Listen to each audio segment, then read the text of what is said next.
Hi everyone, this is April Cox, and this is our session for um, our, our author work group today. I'm just going to pull up the slides here.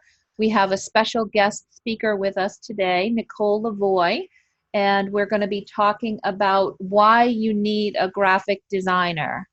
The work group that we're hosting is Self-Publishing Made Simple. That's our author work group. These meetings are being recorded and we're sharing them on Facebook. I'm also sharing them on YouTube.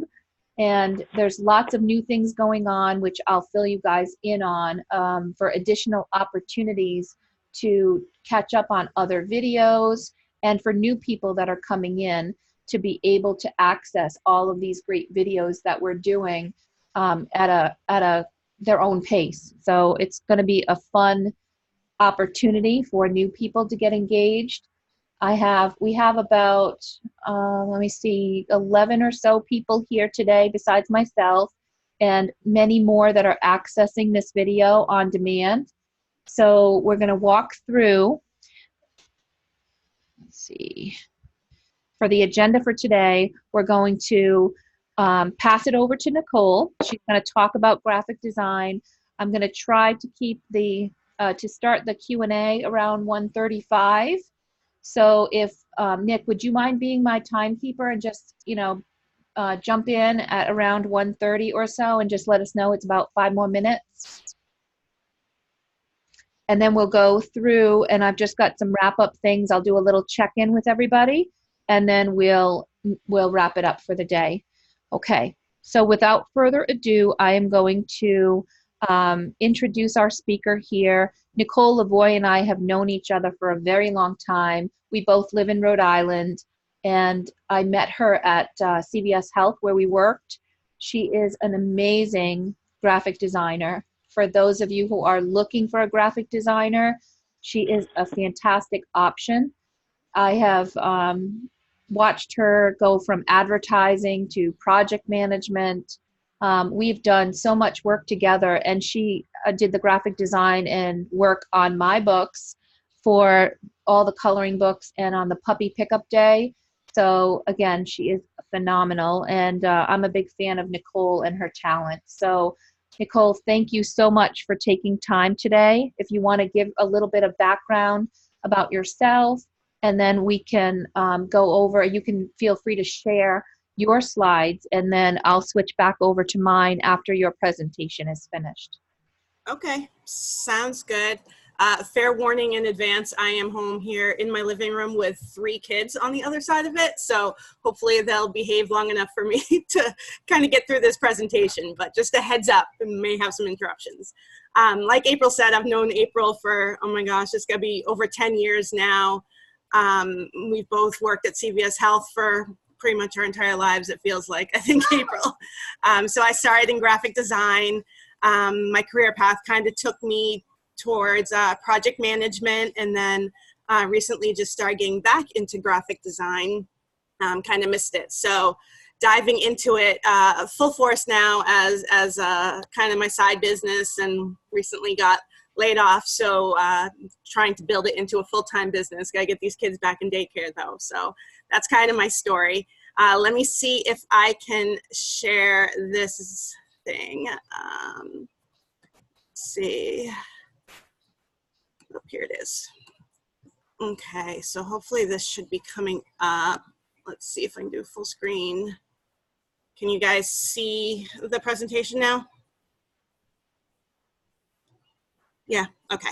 Yep, you're good. Okay, thank you. I forgot everyone's on mute. So, so like I said, Nicole Lavoie, and I've been trying to specialize in book layout and design just because I'm finding there's a lot of need for that.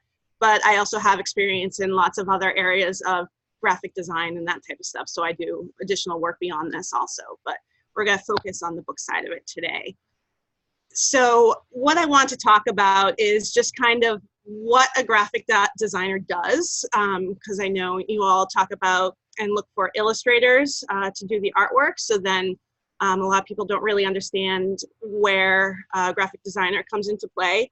So I'm going to talk a little bit about, in general, what graphic designers do, but then obviously more of it specifically to what I do, and everyone works differently. So it's going to be a little more specific to what I do.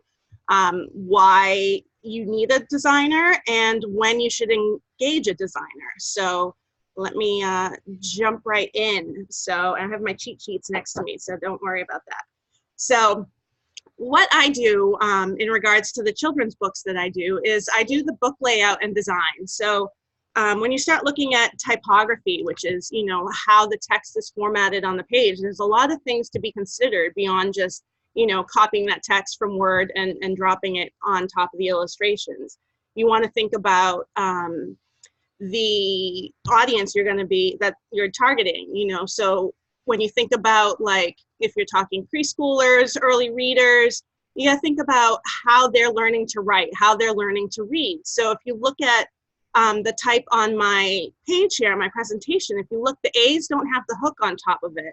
So, you know, the A's with the hook or things with the extra, you know, little serifs and stuff, they tend to cause some issues with younger children and not being able to identify that. So there's a lot of little pieces to the whole choosing the font. So you want something that's going to match the style of the illustrations. You want something that's going to kind of give that same feel of what the story is about.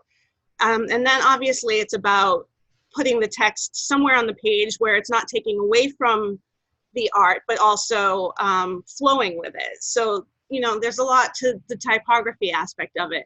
And then also I do a lot with the covers, the cover design. So, you know, you have a great illustration for the cover, but you need to look at how the title's on there, what the colors look like, how it's going to look when it's sitting on a shelf in a bookstore versus when it's sitting in a big long list on an Amazon, you know, search page. So there's all different aspects of that. And then obviously the biggest part of it is the requirements to build the files. So all publishers require slightly different you know, files. So you have traditional printers who are, you know, like April's talked about signature printing. You have the different printers that are overseas. Then you have a paperback versus a hardcover. You have Ingram Spark versus Amazon. You have a Kindle ebook versus a PDF ebook that you just email out. And they all have different requirements as far as how they're created, how they're sent, and all that type of stuff. So I'll dive into that a little more.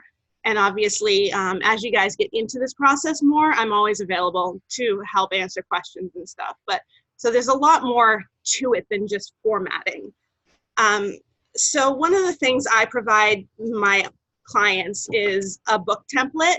And this really shows where the book is going to be trimmed. So the trim is the finished size of your book. So if you're looking at an 8.5 by 8.5 book, your trim size is 8.5 by 8.5. But if you have artwork going all the way to the edge, you need to have a bleed on there, and the printers actually print it on larger paper and cut it down. So your files and your artwork has to be set up to include that bleed, which is usually, you know, 1/8 of an inch to 1/4 of an inch. Then there's also areas that are a margin safety or gutter. So your margin safety area is everything outside of this dotted line that I'm kind of highlighting over. And what that is, you know, places like Amazon and big printers, they do a batch run, they cut it, it's all dependent on how that paper is lined up in their cutter when they cut it. So the safety or margin area it's kind of like it's fair game when it comes to trimming. Obviously, you're hoping they're not going to be off by 1/2 an inch, but you have to take that into consideration. You don't want a critical part of your illustration or text from your story to be outside that margin safety area in case the trimming or the cutting really is off a little bit. And then the center area, it's the margin, it's a safety here, but it's also called the gutter. So the center area is called the gutter, and that's where your binding is. So when that center is folded in half or glued at the binding, you know, it's not going to open all the way. It's not going to be, you're not going to see all the way to that edge because it's going to be in the binding. So you have to make sure you're keeping your text and your critical elements out of there also. So I create these, or I have these for all the standard book sizes, and I provide them to the illustrators that aren't as familiar with the process or don't already have templates set up, because this shows them exactly where the live area is, where the critical detail needs to be, and then where the background and those extra elements need to go off the page so that, you know, when it's trimmed, you have a full color page. Let's see. So some illustrators don't need anything. They've been doing this a long time. They know the process. They've got it down pat. Others, you know, they need that basic template. And some request or require kind of like a storyboard where the text is going to be on the pages, you know, how it's going to be broken apart. But then once you choose a font, and this is Misty's on the call, this is actually samples from Misty's book that she's working on right now. We started by choosing the font, and I just put the blocks on each page. So that way the illustrator can kind of visualize how much space that's going to take up. And then once they started doing the sketches that you'll see in the second one, then we determined where it was really going to fit based on, you know, the space where there wasn't anything too busy. So now you see in this third shot where the text is showing up. So because the illustrator, we made this really dark, we went with a white text on top of it. Whereas if it was a lighter background, like some of the other pages have like a light blue sky, we use black text on it. So it's kind of like a multi-phase process. You know, we start with the font, seeing how much space it's going to take up. Then the illustrator starts with some rough sketches and their character development and that type of stuff. And that's where I can actually drop them in. So with Misty's book, it's actually watercolor. It's traditional watercolor. So these are actually photos of hand-drawn sketches. So they're not exactly to proportion just because of the angle of the photo, but normally, like if a illustrator is working digitally, it would fill that whole template because they're working right at the exact size. So that, hopefully that kind of shows you the process a little bit. I know I'm trying to go through a lot of stuff kind of fast, so we can definitely come back to stuff at the end. So then why you need a designer, and it's kind of my perspective that that's what you specialize in. You know, you hire an illustrator who has a style you like and who knows what they're doing and, you know, creates the art beautiful. You hire an editor that you trust who's going to edit it properly. If you want to be successful, you want professionals doing all of the different pieces of the puzzle. So I kind of put some, you know, talking points here. You know, there's a lot to it. There's parts of color theory. So when you're looking at the color of the fonts to use, you know, certain colors relay certain emotions, and there's certain colors that are complementary to each other. So I kind of put a color wheel here, you know, and normally if you look at the color opposite it on a color wheel, those are complementary colors. So like you've got reds here, blue is complementary to it, purple, or they're calling it mauve here, and a yellow green. So, you know, there's aspects of the color. Then there's also alignment. You want to kind of have some consistency between your pages, between the content on the pages, so that everything looks the same. And then you want to look at placement. There, you know, there's a lot of things going on with some of the pages as far as different text. Sometimes you've got text that's in a larger font that's kind of looks like someone speaking. So that has to be in a place that makes sense to the illustration. One thing Misty and I looked a lot at, this is her almost final cover, is the way you naturally read. So you read left to right, and then you go down, and then left to right again. So it makes kind of like a visual Z. So that's why, you know, we start here with the title, and then we go down to the author names, and then we end with the series logo. And that's kind of a consistent flow with a lot of the pages. So when we're working on the inside pages, we're trying to look at what the art is portraying and where the verbiage is that goes with it to keep them together. Let's see. So another thing you want to think about when you're doing the cover is a lot of times the illustrator will do some beautiful art. They'll leave space for the title, or I'll work with them to create the space for the title.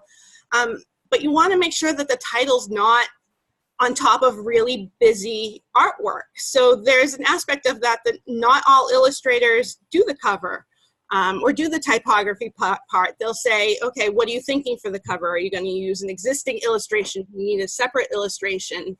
And I love this photo. I put this here. So this is Saran Patel, and he's actually, I believe he's 10 years old. I helped him create a comic book. It's all his drawings, all his writing. I colored his art here for the cover.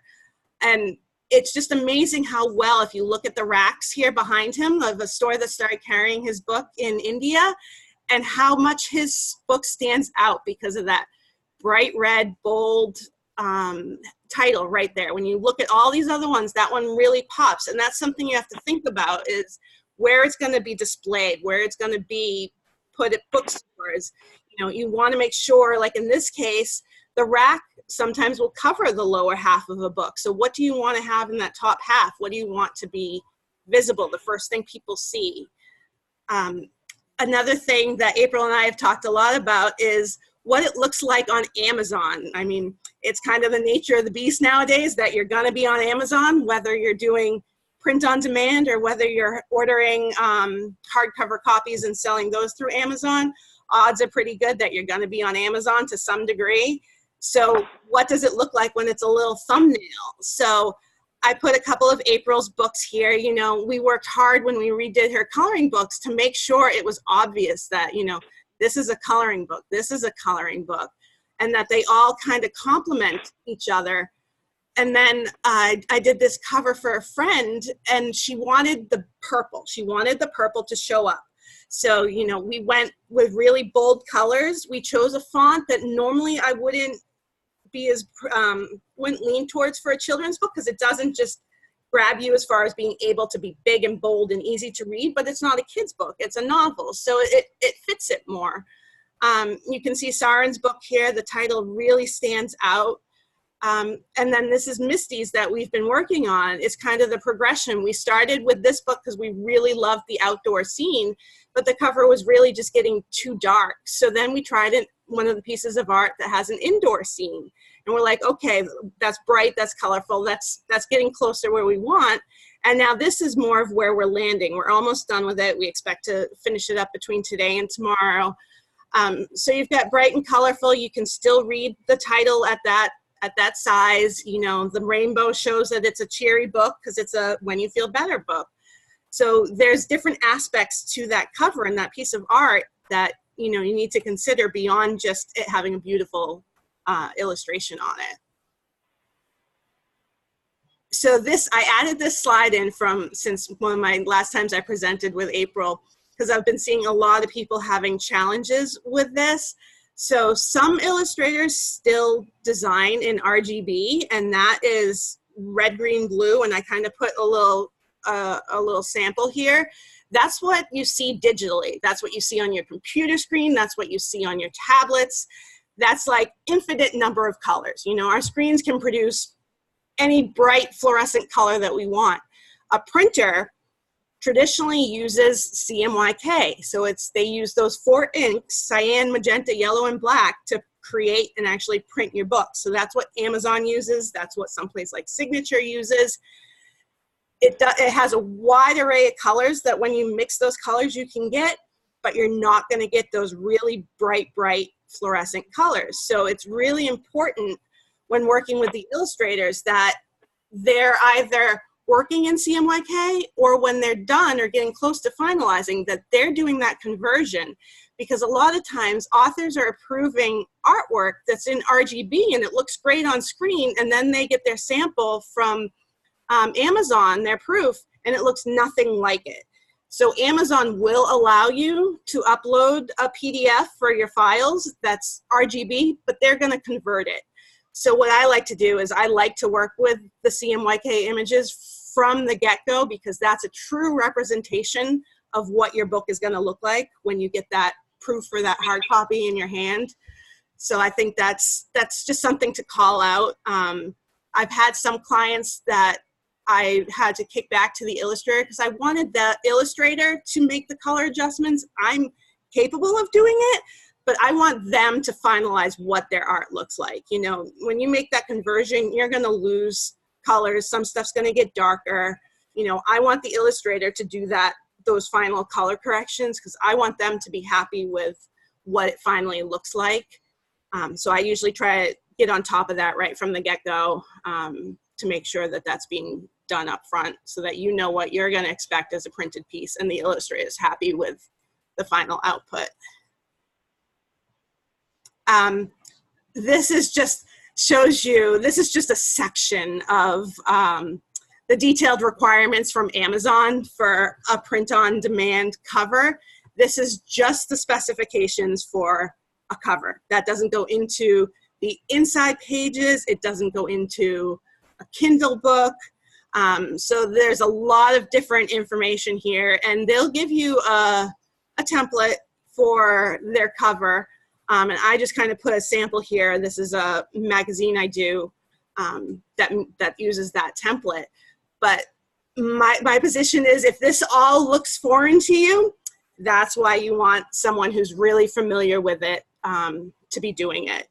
And what I try to do is, Ingram Spark has a little bit more, I guess, tighter requirements. You know, they want a little more space around everything.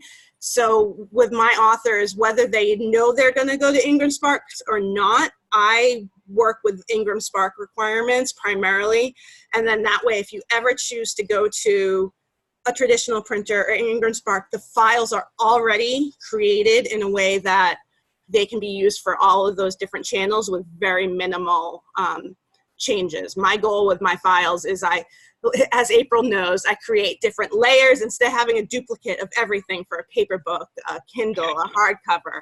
If they're all very close, I put them all in one, and that way I can kind of turn on or off the elements that I need or don't need based on the book, and you know, try to keep it as straightforward as possible. Because as you make edits along the way, if you have to, you don't want to have to go back to 5 files and make sure you've gotten them all. So I try to build to meet, you know, the standard, the core of what everyone's going to end up looking for. So when to engage. So I have clients that I have been talking to that are still writing. You know, they just wanted to check in, see when's a good time to start, you know, corresponding. And then I have clients who already have their art done. They already have their text ready. They just need it put in InDesign to have it laid out. So my recommendation normally is to try to pull me in or pull a book designer in as soon as you have that final edited manuscript, because that's when you can start putting it on those templates and see how much space it's going to take up. Because the sooner you can give that information to the illustrator so that they can accommodate that, the better. Because you don't want to have to end up having to go back to the illustrator and say, okay, you got to move this part of it over a ½ inch, the text doesn't fit. Or you don't want to have to sacrifice the size of the text, or put extra line breaks in when it doesn't flow right by doing that. So my position is usually the sooner the better. I like to say that the manuscript should be almost done or completely done, because once you start changing words or sentences, it can impact how much space it's taking up on the page. And then that could impact what the illustrator is doing. So if you had, you know, a sentence that had 10 words in it and now all of a sudden it has 15, that's going to require more space. So you need the illustrator to make sure they're leaving enough space for that extra text on the page, if that makes sense. And obviously a big thing that you want to have figured out very early on in the process is the size of your book. Because obviously if you're going to do an 8 by 10, and then you decide you're going to do an 8.5 by an 8.5, that's a completely different proportion. You know, you're going to lose top part of your illustration. So you want your illustrator to be designing to the right size and the right proportion. I have a client right now who wants to start with an Amazon paperback of like an 8.5 by an 8.5 book. But at some point, when they have the funds, they're looking to do maybe like a 10 by 10 hardcover. So I told her, I said, have your illustrator create that artwork at the 10 by 10 size, because we can scale it down. It's still a square, so it's not going to impact proportions. So I said, have your illustrator do it at the larger size. That way we have that higher quality. It'll be good to go at a larger size whenever in the future she's ready to do that. Usually if you go 8.5 up to a 10, you're not going to lose, you know, the quality is still okay. But obviously if you know from the get-go, might as well make it bigger and start that way from the very beginning. I think, April, that's what I had in my slides. I'm sure I had a lot more notes here than what I spoke to, but let me see. Yeah, that's it. I do have one other thing, Nicole. I know that when we're delivering files to Amazon, there is a delivery charge, like when somebody downloads your Kindle. Yes. And so can you speak about formatting of the book in a way that helps reduce the size so that for your Kindle, you're not spending a lot of money on delivering the files, which eats into your profits? Yeah, so I work in all Adobe products. So I work in Adobe Photoshop for any type of photo editing. I work in Adobe Illustrator for any type of, it's called vector art editing or creation. And then I work in InDesign for all of my book layouts. So when you see, let me go back up here for a second. When you see these templates, so when you're doing a paperback, you need that extra bleed because it's going to print on larger paper. It needs to be cut down. But when you are doing an ebook for the Kindle, you don't need that extra. You don't need as high quality. But when I have it set up in InDesign, it's all a matter of how I export it. So, when I'm doing something for the Kindle paperback, I export it at the highest resolution for print resolution. I export it at CMYK. I have it include that extra bleed, so it's a really large file, and that's what they need for printing. But then when we're doing the ebook, I use the exact same file and I export it without the bleeds on it. I export it at a lower resolution, usually around like 120 DPI, because that kind of covers, your larger tablets and stuff. I've experimented with going a little lower, and I don't think that the file size you save really makes that large a difference versus some of the quality you might compromise on, larger devices with larger screens. But yeah, like April said, Amazon charges you, I think it's like per megabyte or something of how they download. So, the more, when I'm working in InDesign, I can export it. It automatically reduces the size of the images. It reduces the size of the file. So by doing it all in here, I have full control, and I'm not using separate files. I'm not doing anything different. It's just all compressing it and reducing it right when I export it. So that makes a difference. It makes a big difference. That you wouldn't use the same file for both places, type of thing.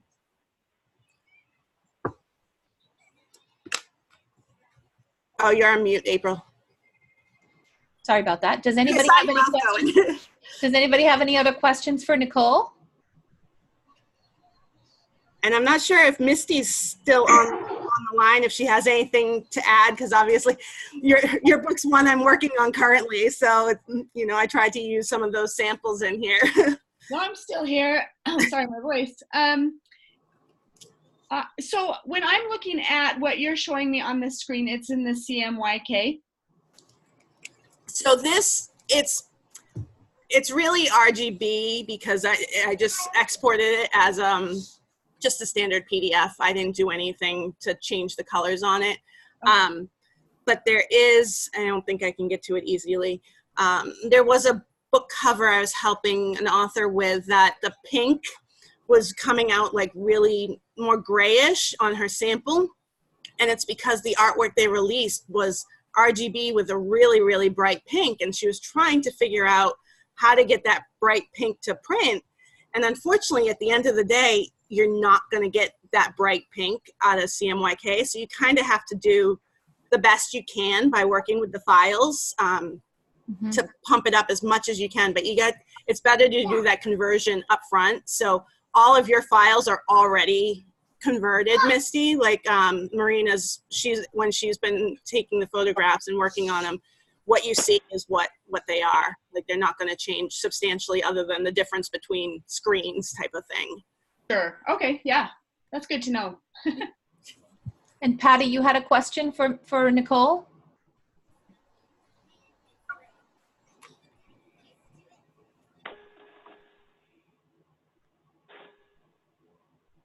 Go ahead. Go ahead, Patty. So how do you know when, what do you say to your illustrator? I want to see what the real colors are going to be. How do I word that? So normally what you want to do is you just want to ask if they're working in RGB or CMYK.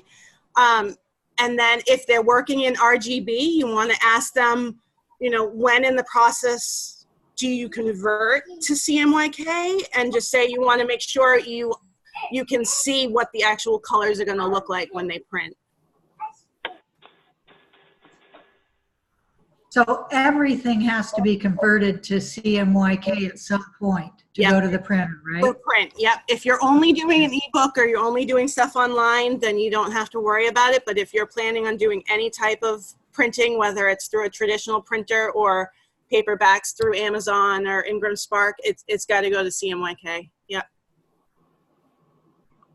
I mean, So Patty, I'll make sure that that Harry knows that, and that we're looking at when we review the files, that we're reviewing them in the colors as they'll go to the printer. and April, I can type Okay. up that detail so you can share it with people afterwards, just like what that verbiage is. Okay, thank you. The question to ask, I guess. Right. Nicole, do you have a website? I was going online It's funny, I actually recently and I can't find you. providers, so I have one. It just says coming soon. my spare time hasn't been existent to build it up, but it's just saying designs with a Z.com. Like, oh yeah, like Okay. it's just right now it says coming soon. Okay. Yeah, so here's the just saying designs here. I have a little more. I've been trying to add more to my Facebook business page since getting back to my website kind of hasn't happened lately. Hopefully once I get these kiddos back in daycare and school, I'll have more time towards it. But there's a little more information on my Facebook page at least, and try and build that up in the meantime. Perfect. And my Facebook page is the same. It's just saying designs. I believe that's my ID, my user ID.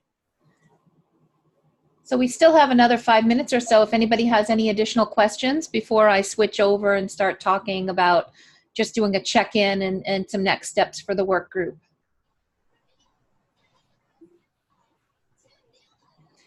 Misty, would you like to share your experience working with Nicole? I was just going to say something, but I didn't want to embarrass her. Oh, no. I was just going to say, if anybody wants, a plug on Nicole, she does such a good job. I have had no problems with communication. She's so willing to help out. I'm a little OCD. She's probably a little sick of me, but I'm a little OCD too, so it works out. so yeah, she's been doing a great job. I will use her again, especially for this series. I think it's, once you get that cover down, I think the cover's the hardest. Yeah.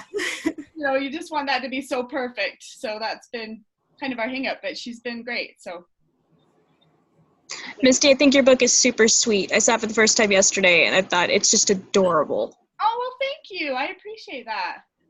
If you sign up, you get a free copy. So I'll put my plug in there. I did. Okay, good. My ears heard if you sign up, you get a free puppy. Puppy on the brain with you, huh? No, wait, sign me up. Sorry about that. All right. Anything else for Nicole before we move on? I have a question. Do you work directly with the illustrators, or would I kind of be the go-between? So it depends. Some of the authors I've worked with, their illustrators are on some of those different platforms like Fiverr or 99 Designs or something like that, where they have to communicate with them through like the portal. So a lot of times I will type up what the question is so they can, ask the very specific question, get the very specific answer. But then a lot of times I'll work right in the middle of it all with the illustrator and with the author.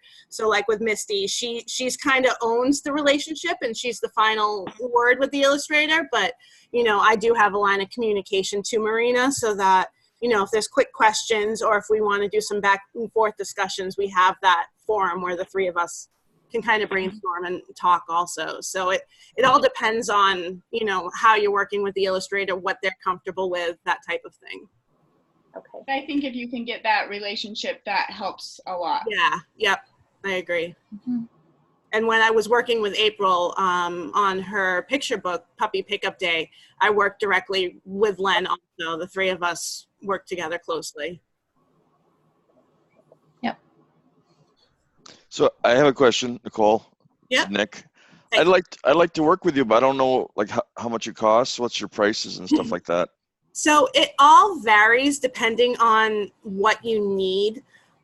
So like if you're at that very beginning stage where, you know, your illustrator is going to want templates, you're going to want to put the text on the page and have some, you know, recommendations on the different types, the fonts, that type of stuff.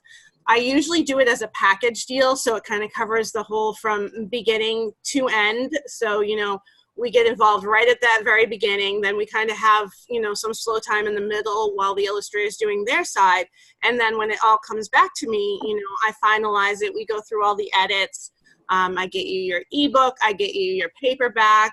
That's usually how I do a package deal is I have the Kindle, I kind of do an Amazon package deal where it's the paperback files for their print on demand and also the Kindle files. And then, you know, if you need something different, we can talk about that.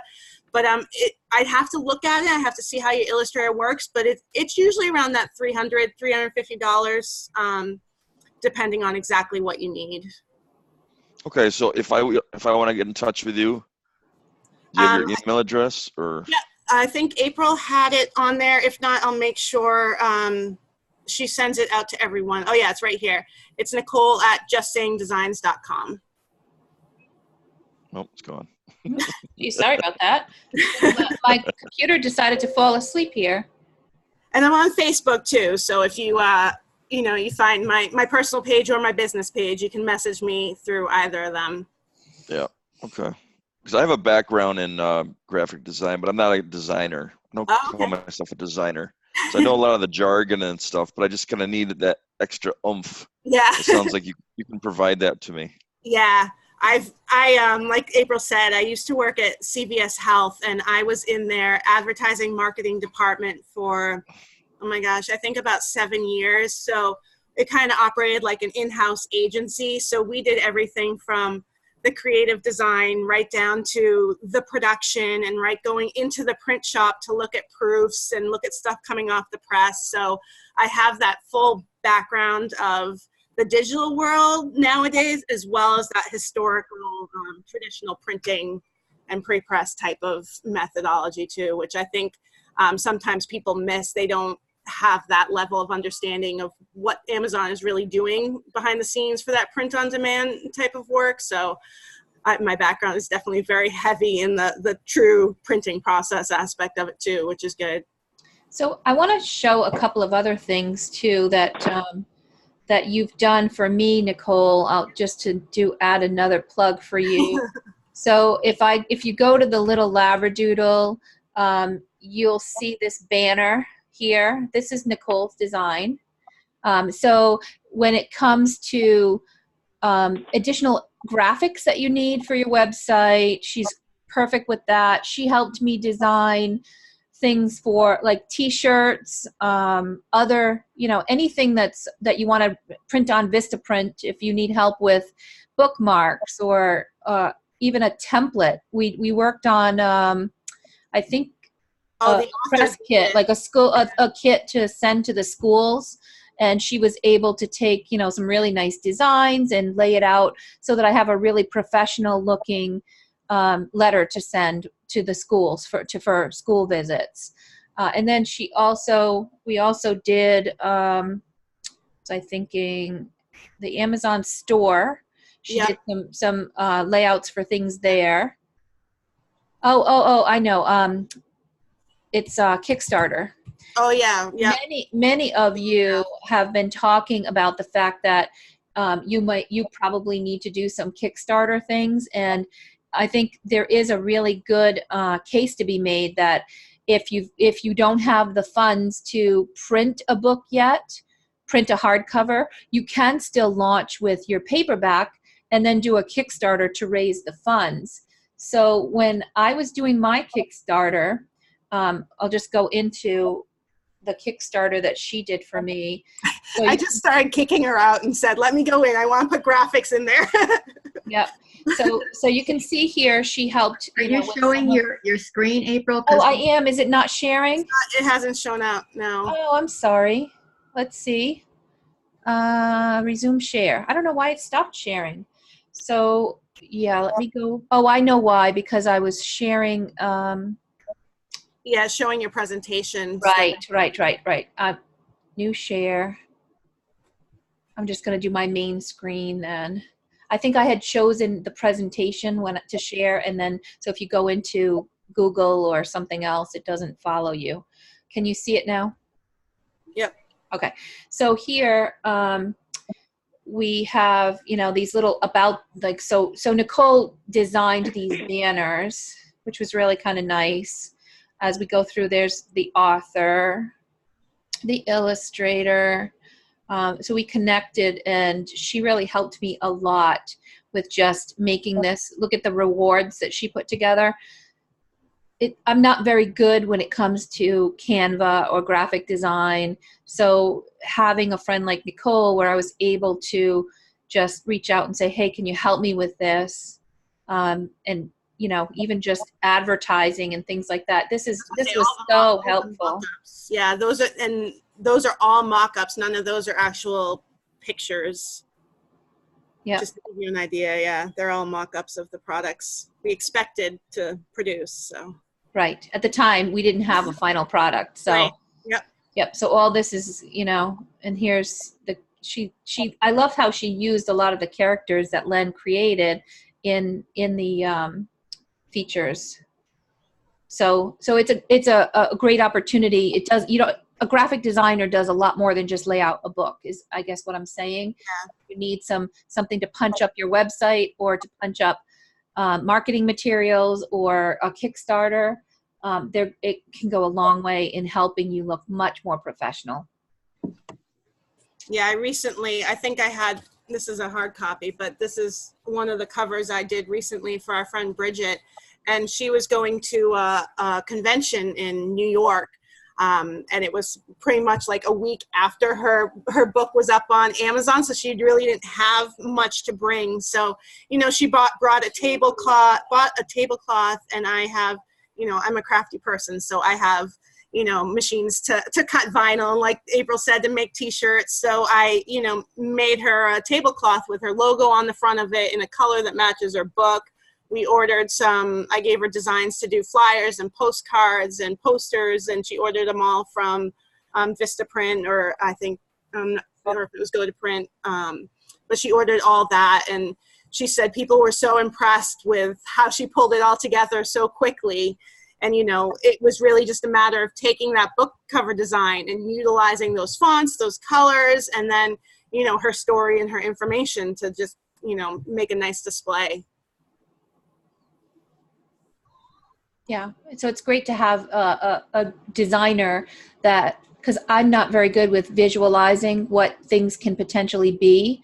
So having somebody like Nicole that just has that vision, like I wouldn't even know what to ask for. Sometimes she would just come to me and say, I got some ideas, just let me in there. And maybe that's because we're very good friends, but our minds are connected most of the time anyway. She knows where my weaknesses are, and boy, I have plenty of them. So, but she's just a master at coming up with ideas and things, and make things that I would never even request. I look at it and I say, how did you do that? It's just amazing. So anyway, she is phenomenal. You do have contact information for Nicole. And thank you, Nicole, for spending time with us. I just want to do, for the last 10 minutes or so here that we have left, just a quick check-in for the folks that are on the line and that are listening to the replay. Just a quick checkpoint for you on the author work group. So let me just remind you that you should be refreshing, reading through that section 15. Just do a refresh, because that is titled in Bobby's book. It's titled, Why Do You Need a Graphic Designer? So a lot of the things we talked about today, will be a refresher of that section 15. And then by now you should be up to reading through section 32, which is about school visits. And we do have Daniel Jude Miller, who is going to be presenting on Tuesday for school visits. It's a really dynamic presentation. Daniel raises about 90% of his money that he makes on his books, he makes from school visits. So for those of you who say, I really don't want to depend on Amazon, or don't want to give a lot of money to Amazon, don't want to worry about advertisement, his presentation and his dynamic nature of what he does to, number one, he'll share how he engages and contacts the schools. What kind of materials does he send?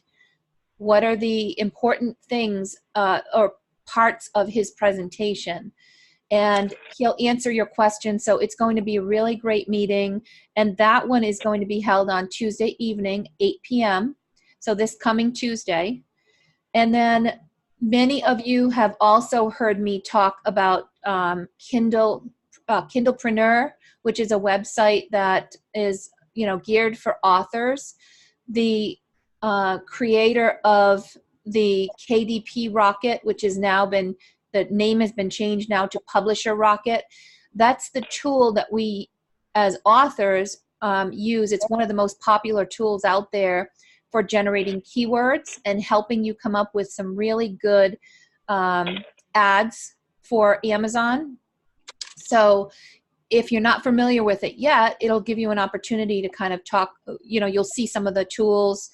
But it's going to be an Ask Me Anything session with Dave Chesson. So I was really excited when I emailed him and actually got a response back, because he's a very in-demand speaker and he's taking time out of his schedule to speak with our author community. So I'm really excited about that.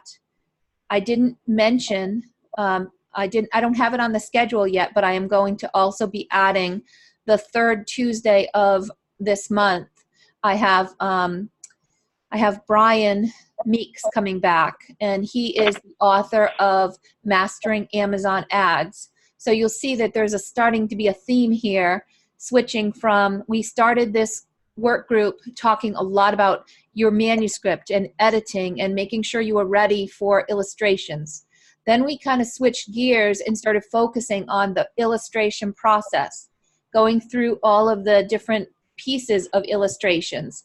I've introduced many of you to your illustrators and have even been working with some of you as the project manager and, bridging the gap between you and your illustrator so that we can get through your book as efficiently as possible. It's just a matter of time now. Here we've got graphic designers. Nicole Lavoie is, as I mentioned, a very trusted graphic designer. So you've got somebody that needs to pull that book together and format that book. I also work with Praise Saffler, who is working on a couple of books for authors in this group as well. And so between the two graphic designers I've introduced, you've got some good options there. And then it starts, so you're ready, you're at a point there where now we're going to start shifting gears to talk about getting your book set up on Amazon, talking about AMS ads and things of that nature. So I'm trying to put a lot more attention around getting things set up, getting them set up well, and being able to improve your sales and talk about PR and marketing, because those things are very important. I'm going to pause here for a second to see if anybody has questions on what I've mentioned already. And then I want to talk a little bit about a new offer from Lyda McClellan for this group. Does anybody have a question? Feel free to take yourself off mute and chime in. So April, I actually did reach out to that other illustrator that you, the one that I hadn't worked with yet with you. Yeah. Do you have contracts available, or? I do. Okay. So when you say you reached out, are you talking about Ezio or? Say that again? Pencil Master. Oh, okay. Yeah. Yes. So he actually, I just Facebook messaged him a question, and he messaged me back and wanted to get Illustrator notes from me. So I've been just working those up. Okay. What I would recommend, so there's 3 illustrators that I work really closely with, and it's Pencil Master. They have 17 illustrators with them. There's Harry Avera and Jose Nayan, I believe is how you pronounce his last name. So when you work with any one of those 3, you get me as a project manager on your project as well, because I am sending them people and you're trusting my judgment. So what I told each one of them is, if business comes from my work group, I want to be involved in it. And so we worked an arrangement where they pay me a little percentage so that I can manage the project. So, and you know, Patty is on the line. She's been working with me on her book, and you can see how quickly that has come together. It's really important when you're working with an illustrator to have somebody that knows how to move things forward. You can certainly do it yourself, and if you prefer to go directly to any of these guys, I assume that they would work with you. But my request, I would really like to help you work through it and help you manage the project. I also have a contract that all 3 of them have agreed to, which gives the author full license and ownership of all the artwork. It separates all the different milestones that you're going to go through as part of your of the deliverables that they are going to bring. So it breaks the payments into, I think, 4 or 5 payments, and you don't pay for something until a milestone is reached, which is it's a best practice for project management and for keeping a project on track. So I am happy to work with you and draw up the contract so that you can take a look at it and then get the 2 of you to sign it, and then you'll be good to go. And okay. I'll tell you, I have worked with, when I started my first book, I was 3 months in contract negotiation with my illustrator before we actually started. And it ended up being not a very good deal for me because I was brand new. I didn't know what I didn't know. So this gives you a much better place to start. And I will say, I'm sharing something that I had created by my attorney. So there is some legal advice there. What he did was legally done for me. So I would just have a caveat that if you have an attorney that you want to take a look at this, I'm not giving you legal advice. I'm just sharing a template that was created for me. And I spent about $10,000 on legal attorney fees. So I have a ton of contracts and templates and things like that I'm sharing with authors as I work with them. If there's anything that you need that I've already had done, I'm happy to share that with you. Okay, that sounds great. Okay. Yeah, perfect. I need to jump on and get some time with you soon then. Yeah, absolutely. I'm happy to do that. And today I don't have anything else on my calendar today. So even if you wanted to get together today, I could do that. That would be great. Yeah. Okay. Awesome. So what's new? We've got a couple of things coming up. Lyda McClellan has been an extraordinary resource for us. She's spoke to us a couple of times already on public relations, marketing, and being able to get your book in front of media and promote it well. So there is a work group that she and I have kind of brainstormed on together. Unfortunately, it's not a free work group, but it's because Lyda's time is very valuable, and normally she for a 2-month period of working with Lyda, it's $1,000. So with this new work group we're putting together, it's going to be a 2-month starting first week of September, and it's going to end at the end of October. So still plenty of time to take what you're learning and what you're developing and use it for the Christmas season for your marketing and development. So the price of the workshop is $500, so it's half price for our group. And I've got a sign-up page that I'm going to send out by email So if you are interested in participating, then feel free to grab a spot. I think there's only 10 spots available, and I know I have at least 7 or 8 people that are already confirmed that they want to go. So first of all, there's not going to be a lot of empty spots. So if you're really interested, you might want to jump on and sign up soon. I'm also looking to Lida to see if we can open a second class if we reach the 10 and we need to do a second day or time. So there's lots of information in the sign up or on the landing page that Lida put together. You can get a lot more information there. And I will have that sent out to you today. I also have put together all of these videos that we've been doing in a YouTube playlist. So the link is going to be posted on the message board on our message board forum that we've been using for the class. So I'll put it in there, and I think I've shared it there already, but I'll just make sure it's on the most recent, on this class link. And when you go to the message board, the YouTube playlist, it gives you every single video we've done, and it's on demand. I've also decided to offer video on demand for this course free. So for the next, there's signups now for anybody that wants to jump in and just do video on demand. They'll have access to me for a couple of sessions, maybe once at the beginning when they first start, once at the end, and then they're welcome to post on the message boards or do whatever. But it's more of a on demand that I'm going to be offering at no charge. So keep people going, who don't have the ability to pay for it. But I am starting signups for the next session of the work group for those who are looking to do it live like we have been doing.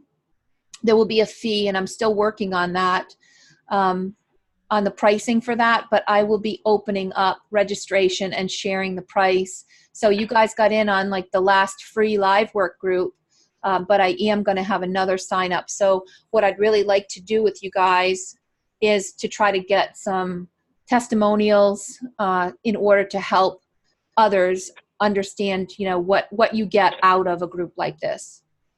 So I'm hoping to open up the fall for today. And I'm also, one last announcement is I have an author group just like this for kids. I now have 2 kids that both wanted help. So I said, all right, let me just put an author work group together for them. So if you know of a child who is writing and wants to be a part of a work group of being, to learn how to be a self-published author, I'm going to have to, talk to them at their level, and parents will have to be involved in some of these sessions as well.